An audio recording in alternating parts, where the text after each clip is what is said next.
Well, a very important game for us. Difficult game coming off the long trip.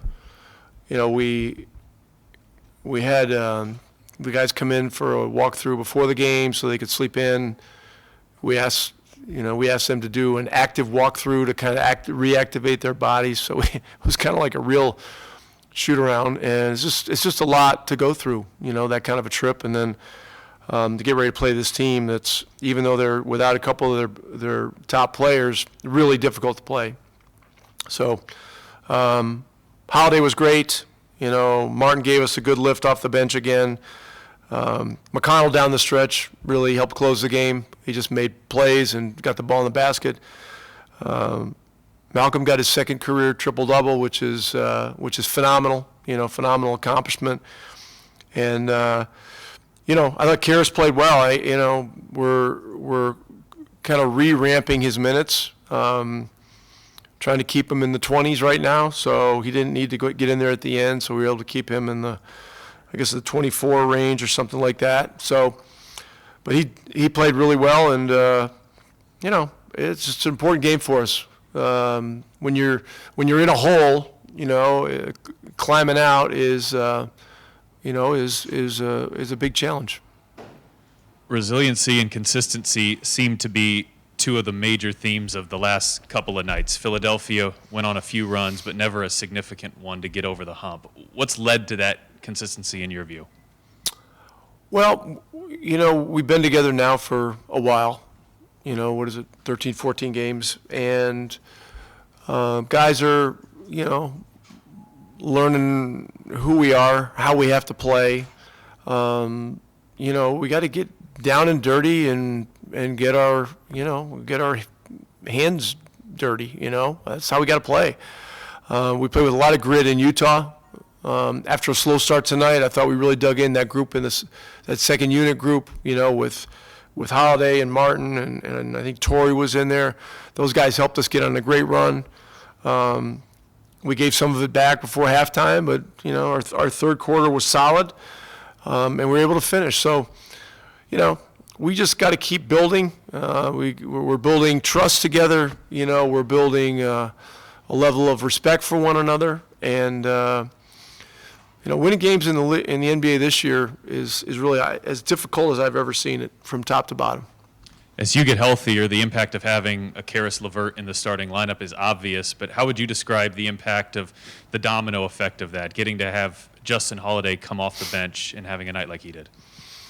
Well, I mean, Justin's certainly a very good player as a starter in this league, but it's better for us if we can have him coming off the bench. We can manage his minutes better. He's a real professional at doing that.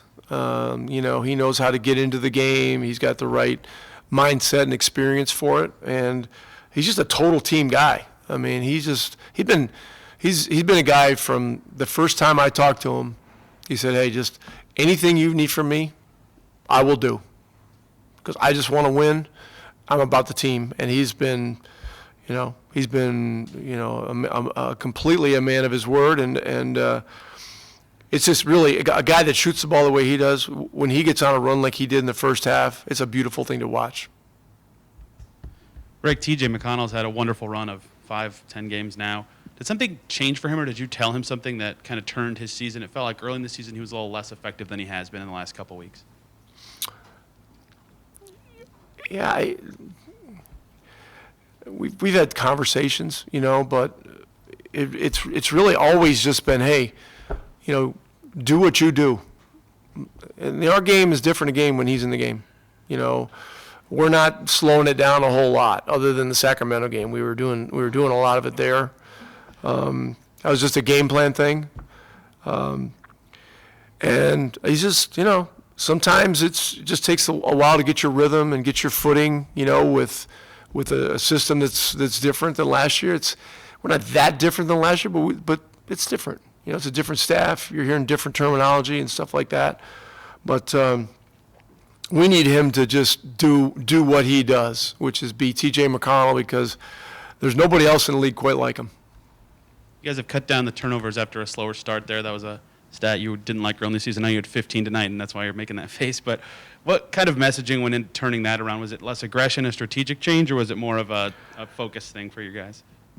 Well, I don't know what planet you're from, but 15 is not a good number. Now, it's an improvement over some of the games that we've had. But here's the thing. We've got to avoid jumping in the air and trying to make passes jumping in the air. We're doing a lot of it. I lost count tonight of how many times we did it.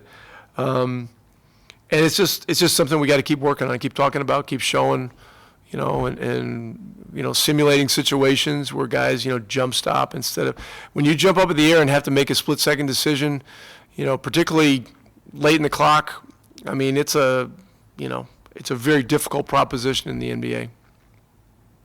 You talked about the turnovers not being obviously a strong suit, but in the first half, I think it was 24 assists on 29 made baskets. So how contagious is it when you have 6-7 passes in one possession to get those types of looks? Well, there were some beautiful possessions in the first half. The ball, we created a problem. The ball hopped, got it in the basket. Invariably, when you build early leads, it's going to be difficult not to have some kind of a let up, or the other team's going to make some kind of a run. And again, I really felt the signature part of this game was our response to their runs, because they made several, and we always had a positive response. And sometimes a positive response is just a certain particular positive vibe in the huddle with the players, just saying, hey, look, we know what we got to do. Let's eliminate this and do this. And these guys are starting to talk more, and it's helping us. It's helping us. Bob Kravitz, go ahead. Yeah, Rick, you were saying to T.J. McConnell, I'm on Zoom. It's load management. So you were saying T.J. McConnell is a unique player. What makes him unique, and have you come across anybody in your playing or coaching days quite like him? Well, we had, I had the great privilege of coaching J.J. Barea for many, many years. Barea was a similar type player. TJ's approach is just a little bit different, the way he plays to his mid-range game, the way he plays to kind of the pace and attacking style is, he has a style that's very uniquely him. And, we need to embrace it, and we do. He does. I know our his teammates do. He just does some very unusual things on a consistent basis. He has a knack for getting places and finding a way to get the ball in the basket or make a late pass to a guy for a really easy shot. And these are the kinds of things that can be virtually impossible to teach. Just guys who play. I think his dad was a coach, and stuff like that. Guys like this tend to have a little more of that sixth sense. But he's a 1 in a million kind of guy. He's very unique. Thank you. Go ahead, James. Keelan had another big night off the bench. What do you think he can learn from Justin's approach to being a reserve? Yeah, great question. Keelan Martin, his situation here has been interesting. Over the summer, he had an option in his deal.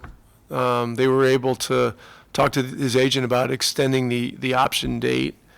And as we got more and more into this, and then we got into fall workouts, in September, it was pretty clear this guy has some skills that would, we can really use. His ability to shoot the ball is really impressive. Shoots it easy.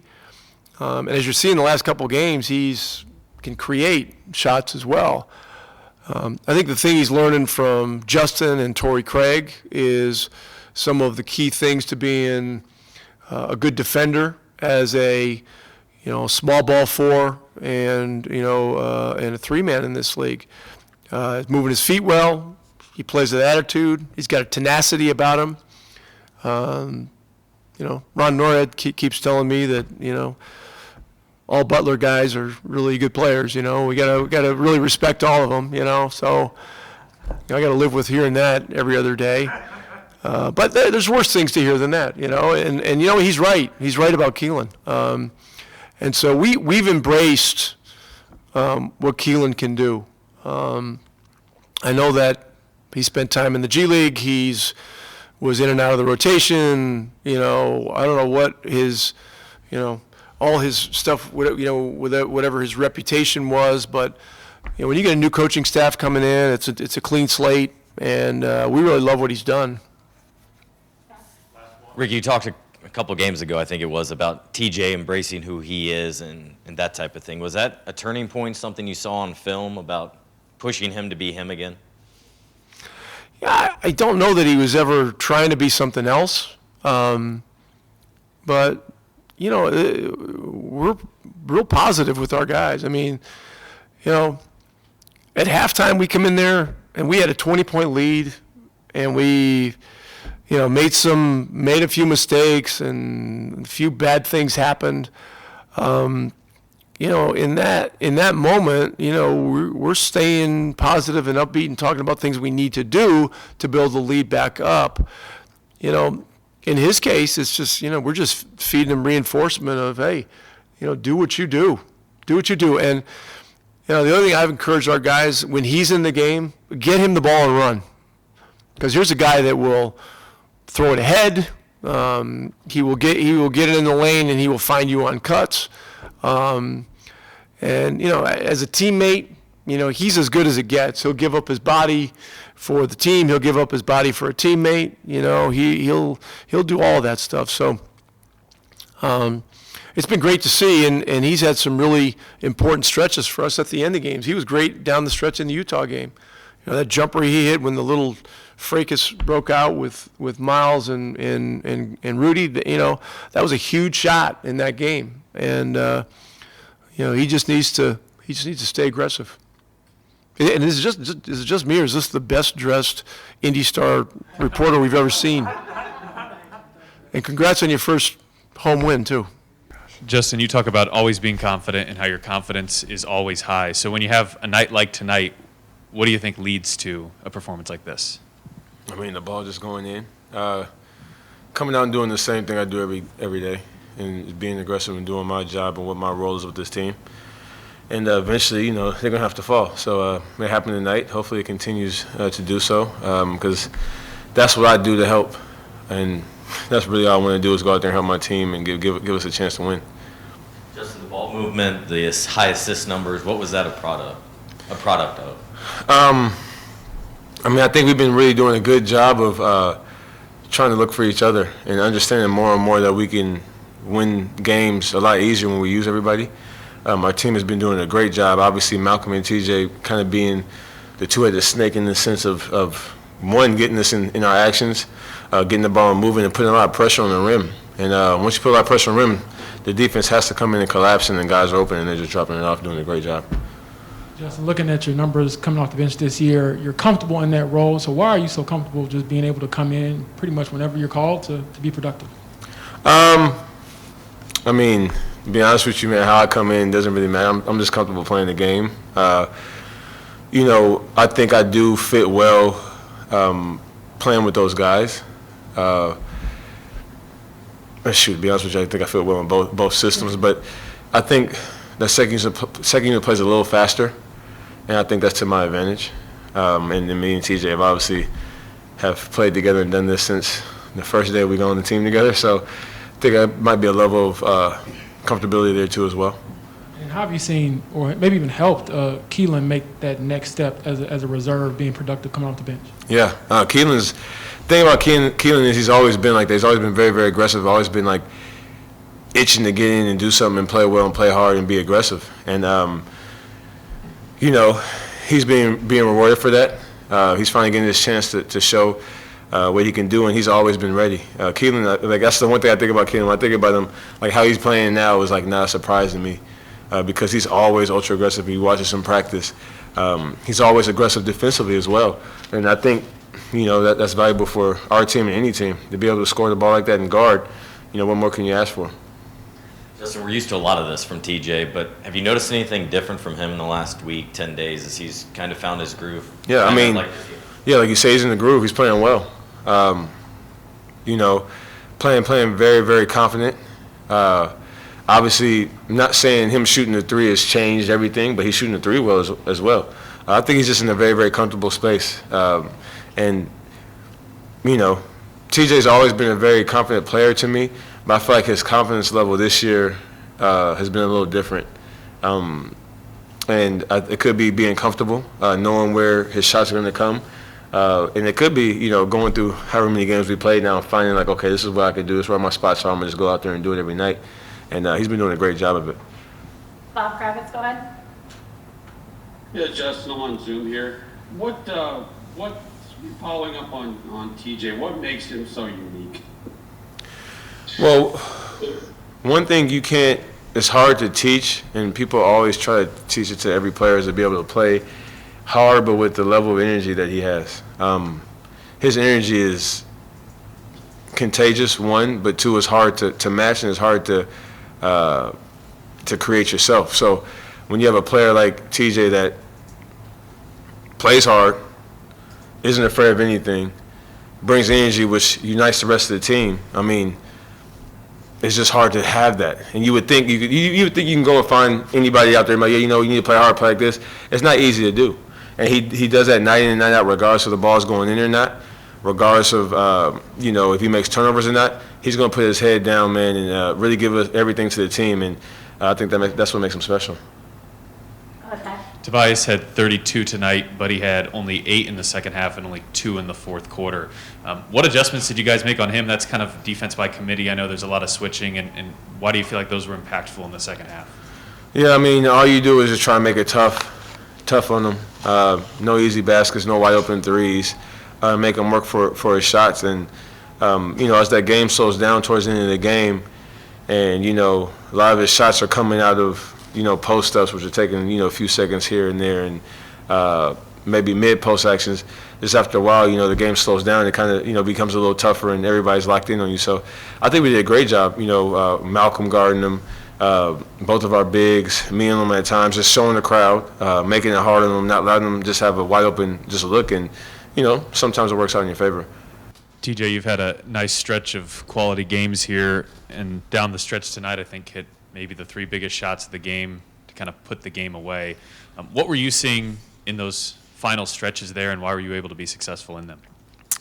Yeah, Coach, just called some good plays and tried to take advantage of, their mishaps on defense. Domas did a good job of sealing Drummond, and I found a lane, so just credit to my teammates and coaching staff. TJ, I remember in your first season here, you kind of talked about how it took you a few games to acclimate to new teammates in a new system. This season, you've had a much better last 10 days than the start of the season. Did that kind of happen again this year as you switched coaches and the roster's a little different? Yeah, I mean, I find myself doing that every year. I don't know why. But 3 coaches in 3 years. I'm sure that certainly doesn't help get acclimated to an offense, but I just gotta start better. But I could have kind of put my head down and pouted about the way I was playing in the beginning. My teammates kept me up. Coaching staff kept their faith in me, and I'm just, like I said, I love being here. I love playing here, and hopefully we get on a roll here. I think our record certainly isn't indicative of how good we are. TJ, earlier this week, Rick was talking about how he needed you or wanted you to be you again and that type of thing, which you have. Was there any specific conversation that led to it, or a film session review with him? No, not really. I feel like he just kind of keeps putting me in position to succeed, has confidence in me and calling plays, and just kind of tells me to be me, get in the paint, be disruptive on defense, and be a pest, and that's what I'm trying to do. TJ, let's do a podcast with you and Duncan Robinson earlier this week, and we talked about basically having somebody else drop out for you to even go to the combine. So how often do you look, playing your former team tonight, how often do you look at the big picture and maybe just how hard you had to work to prove yourself and now be here in this moment? Honestly, I don't think about it too much. I kind of feel like I'll reflect on, everything I've done when my career's over. Certainly, do think about, what it took to get here, and obviously thank the Sixers for my 4 years there. But, I'm kind of just focused on this year, and extremely blessed and happy to be a Pacer. I absolutely love it here. And just to follow up, how much do you enjoy, I guess, feeding off the crowd? This wasn't a thing last year, and especially tonight. It's a couple plays you didn't score, but you got offensive foul call or something like that, and you pretty fired up.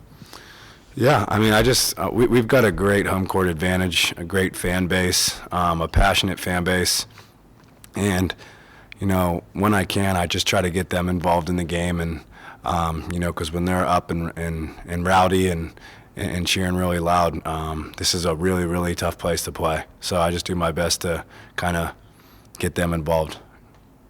Bob Kravitz, go ahead on Zoom here. Okay, thanks. TJ, unrelated to the game, but growing up, who were some of the players that you idolized? Not having a team in Pittsburgh, my love for players was all over the place. I loved watching Steve Nash and John Stockton, but I was a huge Vince Carter fan. There's no correlation to our skill set,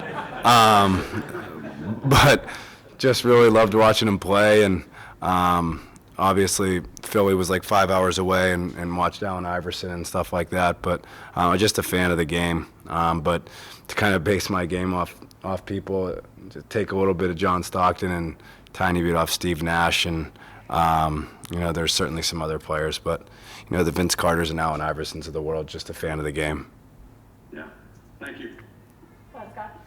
TJ, before the game, Doc I'm sure you've heard all kinds of things. Doc said you were an irritant and then kind of smiled. What does that kind of make you feel? I'm pretty sure he called Dan Burke an irritant too, so I'll take that as a compliment. To try to make it hard as possible for teams to, get into their offense and just being a pest. And, it's not the best compliment, but, I'll definitely take it. And then can you describe your relationship with Allen? You guys had a lot of back and forth there. That was a lot of fun. Yeah. How long does that go back? And obviously he got your jersey. Did you make sure he got one? Or? Yeah. That goes back to my rookie year. He's like family. We're really close, so the banter you see is genuine and all love. He's one of the greatest guys. So, he flew all the way out here to see the game, but also to come see me. So I have a lot of love for that guy. Tomas, you guys had 33 assists tonight and 24 in the first half. What was the key to the ball movement, especially in those first couple of quarters right out of the gates? I feel like we were just running our plays on offense, and then after that, we were just playing basketball. Guys were willing to share the ball, and it made it fun. Everybody was having fun out there. Everybody was knocking down shots, so that it was going for us that way. Domas, you started 7 of 7. Holiday, he started 7 of 7. Did either of you know what was happening, and that basically both of you weren't blinking? No, we're just playing the game. We were doing our jobs. My job's to get them open. And then guys find me. And I just trying to finish. So that's basically what. And then what do you think about just Justin's just being a pro? Reserve, starter, whatever it is. He was saying he's great. He's big time. I feel like he's our X factor, our glue guy. He's always there, no matter what we put him in. Who to guard, whatever. He's a professional, does his job. And we love him. Domas, you guys have played 4 games, 7 days, 3 different time zones. Do you feel those effects at all? And even if you did, how are you guys able to perform like you did tonight? I personally, not really. I take big naps, so that takes care of that. But definitely out there, the first couple of minutes, you feel kind of winded at first, then you get through it and it's better, but that's the NBA, that's our schedule, and we just got to get through it. Staying overnight in Denver helped? Yeah, I guess, yeah, it helped us. We won, so I guess it helped us. I can't say. I don't know, coach is going to see this.